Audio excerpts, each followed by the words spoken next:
Hello. If you're hearing the sound of my voice, you have successfully navigated to the online lecture for Chapter 1 of Small Group Communication. Welcome. This will be a regular practice for you. You will log in each week or sometimes multiple times each week to watch, listen, and or do the activities listed on our learning management system. I will always try to be very, very rapid. My goal is not to take a lot of time. My goal is not to replace our classroom session. My goal is not to regurgitate the textbook. My goal is to converse with you in this online way to make sure everything we're doing in this course makes sense, that it all holistically works together to facilitate the small group tasks that you've been assigned this semester. This whole class is about groups. Groups, and group work. When we talk about group work or working in small groups, we've got to recognize that people hate working in groups. I mean, they hate working in groups. But if we look all around us, small groups are everywhere. I mean, they're on TV, they're in movies, we work in them on our jobs. In the real world, they're what makes things happen.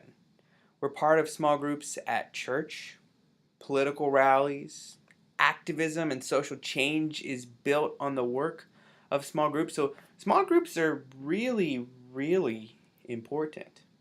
So why do people hate working in them then? Well, that is the guiding problem that we're going to try to solve this semester. And today we're going to start at the very, very beginning. And we're going to look at what a group is, what a group does, and how groups manifest. Let's begin with that preliminary question. What is a group? By now you should have read chapter 1 of your textbook, and you know that the definition of a group in chapter 1 is that a group is 3 or more people with an interdependent goal who interact and influence each other. But you might notice that this is a course with the title Small Group Communication, so we really have to ask, what is a small group then? Well, a small group is at least 3, so just as that definition notes, you must have at least 3 people. If it's a dyad or only one person, obviously that's not a group, that's a coupling or an individual. So you must have at least 3 people, but few enough members for each to perceive all others as individuals. So everybody in the group's got to see everybody else as an individual, not just a collection of individuals or a group identity. Those individuals must share some identity or common purpose and share standards for governing their activities as members. So basically, small group work requires that at least 3 people are working together around a common goal. But again, taking this one step further, this course is called Small Group Communication. So what is small group communication? Well, we know that it's defined by several characteristics. In order for small group communication to occur, we have to recognize that it's numerically dependent. Again, as with the definitions before, there must be a small enough group of people for each to be aware and have some reaction to each other. So we typically say 3 to 7, usually never more than 15. Nobody agrees on this number, but that's a good general rule of thumb. Second, small group communication involves a mutually interdependent component. A mutually interdependent purpose is really what makes the success of one member contingent upon each other. So groups are centered around this goal. Everybody has stake in that goal. 3. Small group communication is bound by a sense of belonging. There's an interpersonal element here as well. We're not just here to do the task. We belong to a unit, and that unit matters. It gives us an element of our identity. 4. This involves verbal and nonverbal communication. So we know that verbal is the words out of our mouth or it's actual words. So it could even be through a text. But nonverbal, those are the things that we don't necessarily say, but we still say. Could be body language, could be the way we sigh when we say something. In online communication, it could be an emoji. Those verbal and nonverbal interactive dimensions are crucial for the overall communication success of any small group. 5, we know that small group communication is collaborative and it's cooperative. Everybody's there for the same goal, so we should collaborate and cooperate with each other to make sure that that goal is accomplished. And then 6, we know that there's varying degrees of interactive immediacy. So Sometimes we might communicate completely face to face, sometimes we might communicate completely via text or app or online. Small group communication doesn't have to happen in any one specific way. And there may be times where we communicate heavily and face to face, and other times where we don't really communicate at all and we only communicate online. That's okay. Those ups and downs of the communication process are important because they all add to the overall narrative or the overall success of the group. So there we've broken down what this course is all about. It's about group work, but it's not just group work, it's small group work. And more specifically, it's about the communication processes that facilitate that specific type of work. Next, we're going to look at some specific types of groups. And I want you to think critically about what groups you're in your real lives and how those fit within these classifications. I'm going to try to use some popular examples so you can see that this isn't just a boring class, that this applies to everything we're seeing all around us every single day. So the first type of group that your textbook mentions is a primary group. And that's a group whose main purpose is to meet members' needs for inclusion and affection. And in our daily lives, that's family. So I use Keeping Up with the Kardashians. You may hate or love them, but they're part of a family unit. And the sole goal that they have, not the sole goal, but the sole entity that binds their unit together is the fact that there's a purpose to meet each other's needs for inclusion and affection. And together, they are a giant multi-million conglomerate. Separately, they wouldn't be able to do that. So that primary group is focused on their togetherness. Next, there's a secondary group. And this is a group whose major purpose is to complete a task, such as making a decision, solving a problem, writing a report, providing a recommendation. It could go on and on and on. Here I use the judges from The Voice because the whole goal of that group is to complete a task, make a decision. Who wins this competition? Next, there are activity groups. Now I know this is a bit morbid, but go with me here. Activity groups are groups formed primarily for members to participate in an activity such as bridge or bowling or hunting or swimming or golfing or whatever. Hunger Games, great example here. The goal of their group is to kill each other. Don't do that in your groups. Next is a personal growth group. This is where a group of people come together to develop personal insights, overcome personality problems, grow personally through feedback and support of others. Typically, we see support groups here, so Alcoholics Anonymous, Overeaters Anonymous, cancer support groups. Yes, that's true, but even competitions can help facilitate personal growth. I use MasterChef, one of my all-time favorite shows. The whole goal of the chefs that compete on that show is to get feedback and become better, and then become better than everybody else in that competition. Next is a problem-solving group. And this is a group whose purpose is finding ways to solve a problem or address a particular condition. That's really what your group is going to be doing this semester. If you don't know by now, if you're watching this a little bit early, your group is going to complete a significant group task. You're going to be addressing a problem that sits within our local community. But really, this is what we see a lot of groups doing together in real life. I use Scooby-Doo as an example. The whole goal of the gang is to solve crimes, to solve problems. Next is a learning group. This is a group who meets for the purpose of learning about and understanding a subject more completely. You're also going to be doing this semester. In groups, you're going to gather around these theoretical concepts and you're going to help each other accomplish the goals of this course. Manage and master that learning content. So there's multiple things that can bind a group together. Next is a problem-solving group. I use this one again because sometimes the nature of problem solving is completely different. Sometimes it's for external purposes, as in the case with Scooby-Doo. However, sometimes it's internally. So sometimes a group is constructed merely to manage a problem that occurs internally within a company, maybe even internally within that group. If you've never seen Scream Queens, I swear it's my all-time favorite show, or one of my all-time favorite shows. You have to watch it. It's phenomenal. It's hilarious, a little bit scary maybe, I don't know. But the whole goal there is to solve a problem that has occurred within the group. We'll talk more about these things in class, but I want you to read the textbook and think critically and creatively about all these different types of groups. But before you do that, keep thinking about problem-solving groups. And if you've read the textbook, you know that it goes one step further. And it notes that there are actually many different types or subtypes of problem-solving groups.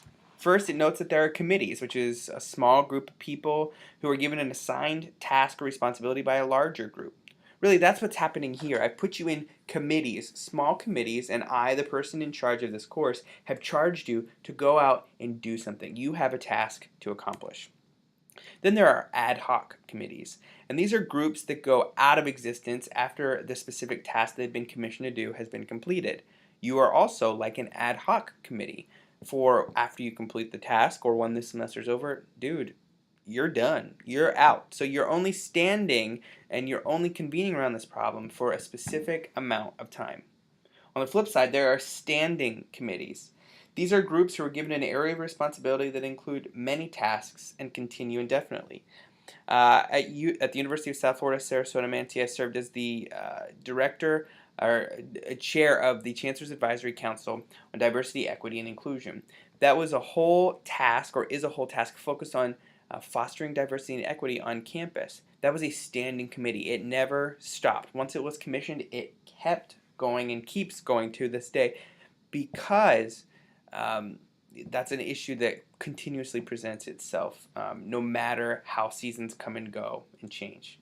Then there's QCCs, or Quality Control Circles.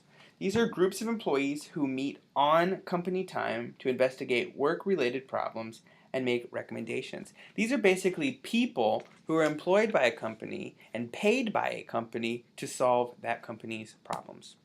Then there's SMWGs. These are self-managed work groups. These are small groups of peers who determine within prescribed limits their own work schedules and procedures. So the overall structure of their group is to focus on solving problems, but they decide when and how and where and under what conditions that they do that. And then there are TMTs, which are top management teams. These are teams composed of top officers of any organization, and they're charged with making complex strategic decisions. Any university has a top management team. A senior executive council usually consists of a chancellor and a vice chancellor, or many vice chancellors, provosts, deans, directors, coordinators. Those hierarchies are really top management teams that make sure everything that happens within a university is completely acceptable. But beyond the top and the people who are in charge, what about you? Where do you stand? What has your experience been in groups? The whole goal of this first chapter is to really prompt your thinking about those things in a critical way. Think about the success or failure that you've had in groups in the past. Who are you? You know, the textbook in chapter 1 notes that there are really two significant types of group member behaviors, and they're important to hit on very early on in this course. All the way to the left here, you see social loafers.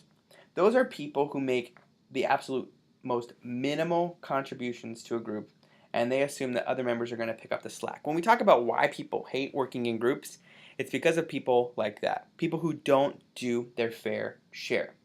So if you're hoping not to be that person, or you're hoping not to work with that person, we want to encourage participant observer rules for everybody. And this is where people are active participants in a small group, but also at the same time observe, and they evaluate the overall processes and procedures of that group. So yes, they're busy within their group, they're doing group work, but they're also taking steps out of the group temporarily and looking and saying, are we doing what we're supposed to be doing? So it's kind of an insider outsider type of role. This role is crucial because we need groups not only to accomplish tasks, but to accomplish tasks in the best possible way. Really, this is all about ethics. This is what good group members should do, which is why the chapter really concludes with a solid overview of what ethics mean inside a small group. And we're going to cover those for the remainder of this lecture today. We know that ethics are rules or standards or procedures or guiding principles that groups or people use to determine whether conduct or behavior is right or whether it's appropriate. We're not talking in terms of morality here. We're saying within the context, is it acceptable? So we got to ask, well, what do ethical small group communicators do? Well, I'm so glad you asked. Number one, ethical communicators in small groups must be willing to speak. They've got to be willing to share. They've got to be willing to give their opinions, step up and do what's asked of them. Why? Because that's all about doing your fair share, and that's a crucial cornerstone of group success. Closely related, number 2, they must contribute equitably. You must do your fair share. Now, there are some groups where it makes sense for one person to do slightly more than the other. That's okay. It doesn't have to be to the percentage similar, but on a bigger scale, everybody should be contributing relatively equitably. So make sure that you're doing your fair share. And if you feel that you're not, seek out input from your group members and see what you can do to make it more equitable. 3, a crucial component of ethics in small groups is embracing diversity. You're going to quickly learn that I love diversity. I love to talk about diversity. I love to discuss diversity. I like to argue about diversity. It is a super important cornerstone of who I am, so I'm going to harp on it pretty heavily in this course and any other course you ever take with me. But know that this is also a crucial part of small groups, because when groups are formed, they're a collection of individuals. So everybody in that collection needs to be willing to work with everybody else. This isn't about tolerance. This is about celebration of other people. See it as a benefit to the group. And we're going to explore that concept in greater depth in chapter 4. Number 4, be honest. Every time. Always and without fail. Always conduct yourself with honesty and integrity. That's doing the right thing when no one else is watching. This means if somebody asks a question of you and you have an unpopular answer, you give it, because it's for the betterment of the entire group. Being dishonest is a selfish act. It not only hurts the group, it hurts your role in the group. It diminishes leadership qualities. It does a whole lot to damage any success that you might have. So be honest. 5, be respectful.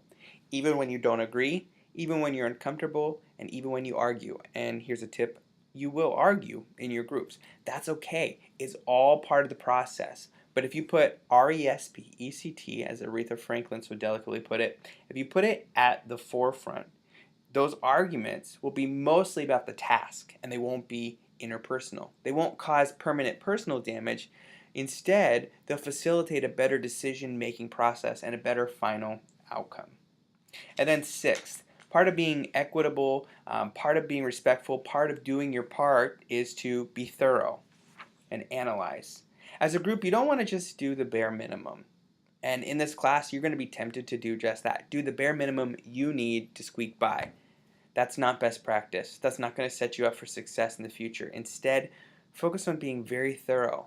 Analyze, think critically, dig deeply, do the best possible work you can. And I promise it will pay off. Not only will it pay off in your grade in this class, not only will it pay off in terms of you giving back in our local community, it's also going to pay off for you in the future, because small group communication skills, teamwork skills, problem-solving skills, guess what? Those are consistently ranked in the top most sought-after skill sets from employers today. So take this seriously. Invest deeply. Yes, it's going to be a lot of work, but I'm confident that you can do it. This concludes our lecture for Chapter 1. I do want to remind you, please submit your study guide. If you don't submit by the deadline, I cannot give you credit. Those study guides, can be as robust or as simple as you choose, as little as 1 word, as many as 10 pages or more. I don't really care. It doesn't matter. Just remember to submit by the deadline. As always, if you have any questions, please feel free to contact me. Until next time, thanks for watching.